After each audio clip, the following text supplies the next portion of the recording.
After a long wait, Black Panther is finally coming to Marvel's Avengers in August of 2021, and in today's video, I'm going to give my predictions and what I think we might see when the expansion finally comes out.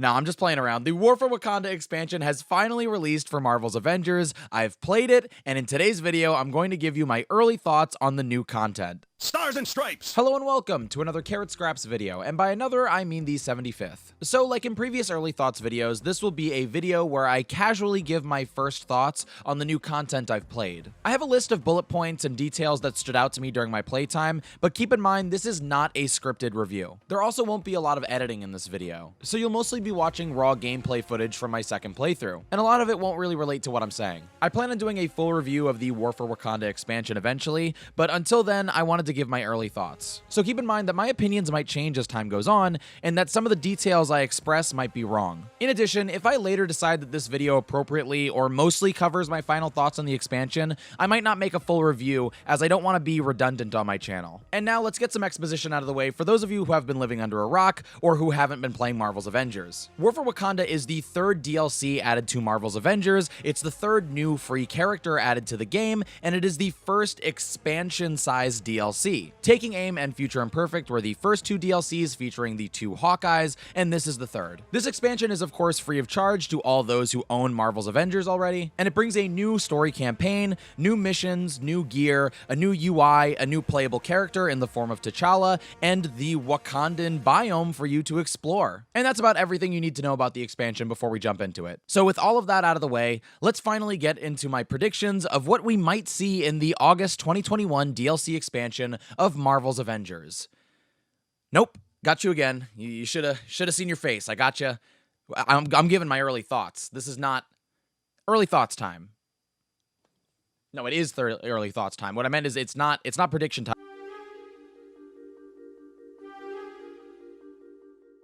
All right, so first things first, it's incredible. It's everything I wanted, and it's so much more. Before we get into anything else, let's talk about the star of the show. Let's talk about T'Challa, but specifically his combat, the gameplay. While it's exciting to get the story and the biome, for me, these DLCs are all about these characters. And T'Challa really doesn't disappoint, in my opinion. I say all the time that I have pretty much complete faith in Crystal Dynamics because they haven't missed with a character yet. And I really do have that faith, but I will admit that I was a little worried that T'Challa would play too similarly to either Captain America or Black Widow. And there's definitely some of their DNA in T'Challa, but he plays so differently than them. I shouldn't be surprised, but I was so pleasantly surprised and impressed by how differently the Black Panther plays. It's one of those great moments where I try doing things that I can only do as Captain America or Black Widow, and then I end up dying because I'm like, oh, that's right, I'm not playing as that character. I need to get my head in the game and start learning how to play as Black Panther if I want to enjoy this experience. And I really love that. I really love the game putting me in my place and saying, hey, these characters are different. You need to learn how to play each of them and learn their individual skills and their individual abilities. So I really appreciated that. And I think by the time I was finally done playing as him, I think I played for like 8 hours. I understood how he worked a little bit better. He seems like he gets a lot of airtime as well. Like I feel like he hovers in the air a lot longer than Captain America does. And I think that's pretty cool, honestly. I also love that they've built so much of T'Challa's combat around status abilities. Nerfs and buffs for his allies and his enemies, and even being able to heal his team. He feels very different than the existing characters on the roster, which is fantastic, and there's always room in the game for more support characters in my opinion. But of course it does seem like you can build him in several other ways, which is nice as well. I also feel like he runs faster than a lot of the other characters. I feel like that might be false. That might just be the way that the levels were built, but I didn't feel the need to jump around as often as I normally do. Now, speaking of movement, the environments are incredible, and I really love taking my time exploring them. I'm sure everyone's saying it, but Crystal Dynamics really leaned into their strong suit with this one. You can tell this is something that they're good at, and I'm genuinely really impressed by every jungle and every cave and every tomb. But specifically from start to finish, I really loved the platforming sequences. More than any other DLC, this whole expansion felt like the end of the Reassemble campaign, where it's just full-on platforming challenges, asking you to run on walls, giving you these new obstacles. Like, this is a small gameplay spoiler, but the disappearing platforms that you need to trigger and then make sure that you don't stay on for too long, those were really cool to me. As a platformer fan, I really loved that, and the list of reasons why I compare this game to Mario Brothers just gets, larger and larger as time goes on. The combat is the main focus of the game. It's my favorite thing about Avengers, but I really appreciate that they continue to try and work on little combo breakers in terms of the way that you entertain yourself. You get puzzles, you get traversal puzzles, and you get platforming in between each arena, and I think it really enriches the entire experience. Again, obviously I'm drawn to this game for the combat, but it makes the combat so much more appreciated when I'm doing other things. I definitely want to see more platforming in the future because this was a really great expansion on that. Now, I mostly played the campaign. When I wasn't, I was in the harm room or I was trying other missions from before this update, but I did briefly look at Wakanda on the war table, and I liked how many missions I saw there. Especially when juxtaposed with the Future Imperfect biome, we got a lot of missions day one in this expansion. That's exactly what I want to see in the future, and I can't wait to dig into these missions. Now, going back to the puzzles, I really liked the simple ways that they made old puzzles feel new. That's exactly what I want in terms of variety. They give you a concept and then they slightly tweak it as time goes on. New puzzles and new challenges don't need to be these over-the-top, complicated, complex things. They can just be these little tweaks on what we already know. Like the sequence where you're combining pressure pads with projectile targets, and then you're also making the player kind of walk around the arena. All of that, I think, is a great combination. Again, I think more than any other expansion, I think they really took advantage of just kind of combining a lot of their puzzles and making something greater. And speaking of combining their puzzles, let's move on to boss battles. There's a new robotic boss battle in this DLC called the Fuse, and I absolutely love it. At first I was a little bit like, oh, we just have to attack the feet, but then it was 4 different stages for this one robotic boss battle. And the further you get into beating this boss, the higher you get up on it vertically, until you get to the top where you just need to destroy this little vent, but there's so many enemies trying to stop you from doing that. And then you'll just like plummet to the bottom and you gotta find your way back up or use a bounce pad to get to the top. I really loved the Fuse fight, and I can't wait to take on more of these. I know people are tired of robots, but I think these kinds of robots really show how awesome the level design can be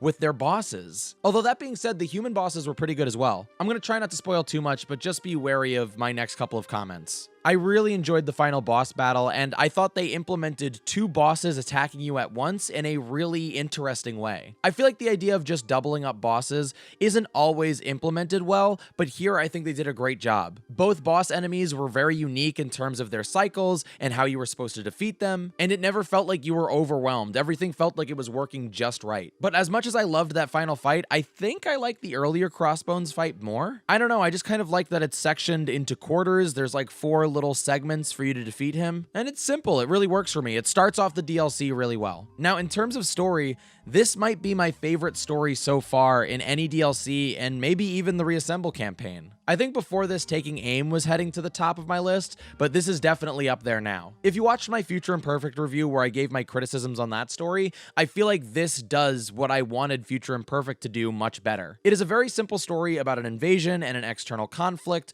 with a core emotional conflict tying everything together. The main point of this story is exploring the characters of brother and sister, T'Challa and Shuri. However, I do also really like the connection between T'Challa and Claw. I love the legacy idea of boys just arguing over what their fathers said or did. Not to mention, Claw's voice actor is incredible, as most already know. In fact, the entire cast is credible, especially Chris Judge. It's insane how many of these voice actors don't sound like themselves, and how many of these voice actors are knocking it out of the park. Seriously, on a general note, Marvel's Avengers is underappreciated for its voice acting. If you can say one insanely positive thing about the game, it's appreciate the voice acting. Because it doesn't matter if you're playing the main game or any of the DLCs, it is interstellar. So yeah, I really like T'Challa and Claw and their conflict. I also love that in a lot of their scenes, they're just beating each other up. It feels very raw and violent, and as a result, I felt even more invested. The one big criticism I have in terms of story is I wish we had more moments with Claw. As much as I loved that character, I feel like we had very little exposure to him. And I feel like we could have milked this story for a little bit more drama with him and T'Challa. Speaking of T'Challa, I really love that these DLCs choose to focus on one character specifically. It's nice that when a new character is brought into the game,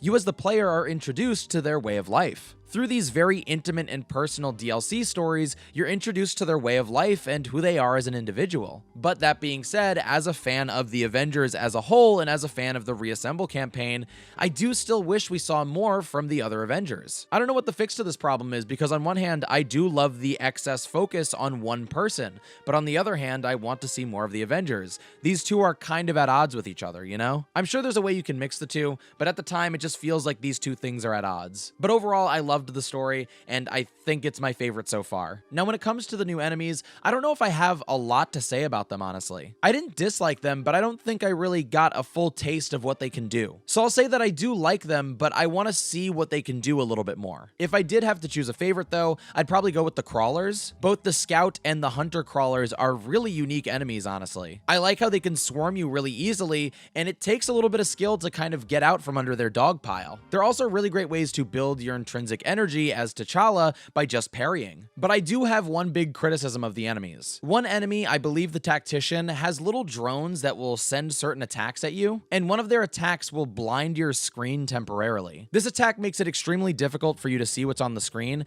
and I believe you're intended to destroy the drone by looking for a red exclamation mark. Now, I really do love this idea, but my problem here is that I think it's just too hard to locate that drone. Maybe a red outline or something that draws your attention to it a little bit more could really improve this. Or maybe you can put an outline around the character or maybe the enemies, just something that gives you a little bit more than absolutely nothing. Because I feel like at the moment, you're almost entirely blind when this happens. So at least for now, that's definitely something that I would like to see improved in the future. But overall, I really liked the enemies, even though I didn't think they were the star of the DLC. I didn't run into that many bugs while playing. The only two that come to mind is the Iron Man double mask bug that I think most players have run into, including Greg Miller. And then there was one time where I got stuck in a corner as TChalla. I just was stuck in a corner for a little while, I couldn't escape, and I had to reload the checkpoint to get out of that situation. But other than that, I'm very impressed by the state of the expansion at launch. I also think the skins are really cool. Of course, there are still recolors. I think that's just a part of the design philosophy of the development team. But there are also a number of skins that have brand new assets that should keep most players happy, if purchasing skins in the game is your thing. I did want to really quickly talk about consumables. There's been a lot of discussion about the consumables that were added to the game a little while ago, and whether or not they'd be offered for money,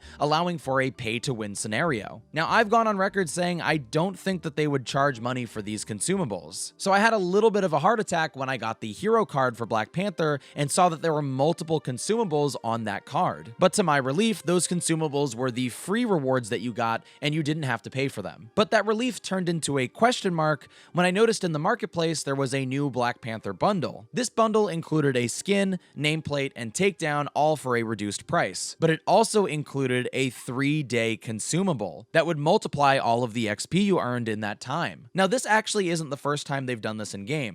I believe the first time was either with the Iron Man bundle or the monothematic bundle. But it wasn't until now that I started to think about this and I realized that this could be considered pay to win, or at least the first steps of it. Now again, this is just an early thoughts video. I honestly don't know how I feel about this. I still want to think about it a little bit more before I come to a conclusion, but I'd love to hear what you have to say. So if you have any thoughts on whether this bundle is offering a pay-to-win scenario to players, I'd love to hear about it in the comments below. So with all that said, I think it's safe to say that this is one of the best content drops we've seen in the game so far. Almost every aspect of it has a quality that I don't just admire, but that I'm in love with. And at the moment, there are only very few shortcomings for me to focus on right now. However, I am left wondering about future content, and whether additional characters will get this AAA treatment. But that's a concern for another day. As I mentioned at the start of the video, these are just my early thoughts on the expansion. My opinions are definitely subject to change as I play more and learn more from other players. I still plan to do a full review on this content, but if I decide later that this video accurately represents my feelings on the DLC, I won't publish a full review. That is, if I ever even get to play War for Wakanda. I did play it, you just heard my early thoughts.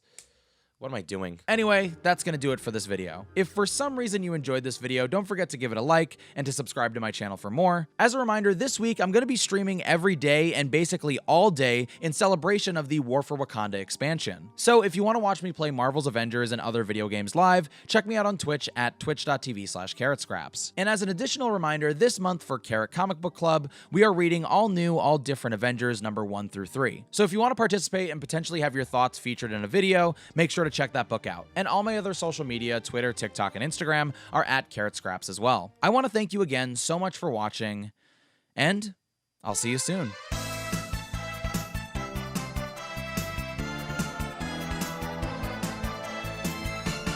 Oh my goodness. Okay, it's 12:37 a.m. I just finished like an 11-hour stream. I think I did a 13-hour stream the day before. I just ate 2 hamburgers, but I think that's the appropriate circumstances to record a video. Don't judge me for the hamburgers, please. I didn't eat anything today, okay? It was a long day. I needed food.